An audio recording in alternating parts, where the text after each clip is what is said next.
Tangut yaura Ciburibura Trong kileng munggor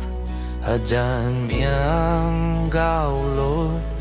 Trong ang duing hadong pao Trong nia to tao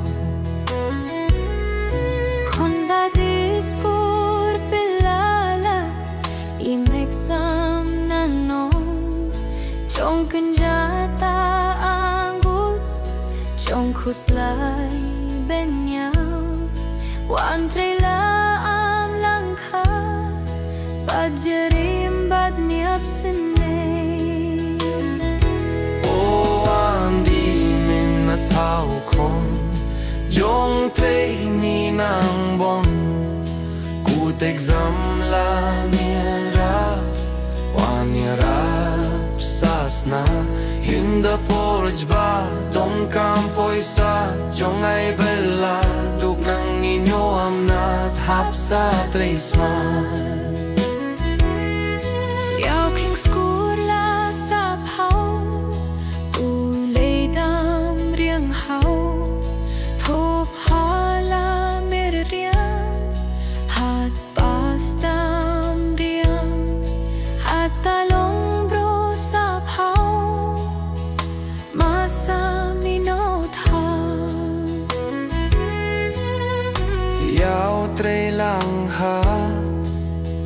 Đạp tha trong đu na Dân jar ba min Kham khu o men sin Qua dê ao sa phao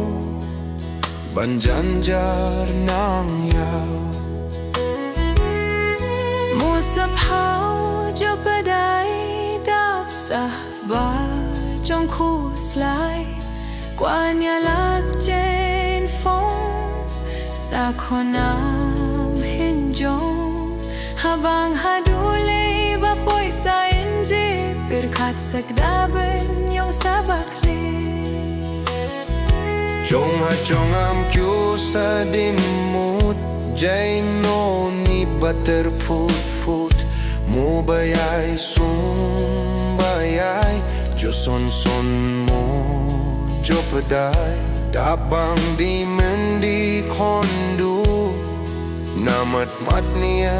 rasa fon Kut mynnat ba phaw examin Temang baying temang basing Yao kwa sa jong kmin Blau tabat ar nguci tamin Ano ratma didi Pura sa duay katde Dukerdak drang ba Hai kmin yola ta oja Niwam nat bang mim bang chow Hai kirsluk baum chit pa thao Christmas sa chi beni timma Hao jong duay kat bli Tiam pa perai nang di Hajong puli hapim hari nong wei Samin simban pahon Krachin sa hafon Puli tresman Pas niya rasa chinan Tawau jong kerpat Malam jong stad Ring ba o kholom Xiao lam o ngurom Malong salong mis Matre o peace O Wandi mynnat phaw kon Jong trei ni nang bon Kut exam la niara Wan yarap sasna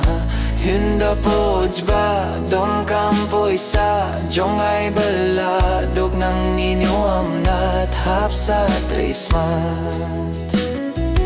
Rawe krei kon sa spambiao Yong at ha jong long brao Tips nangge Pedai nia sepanambe Mabat semu Mayo jong karuko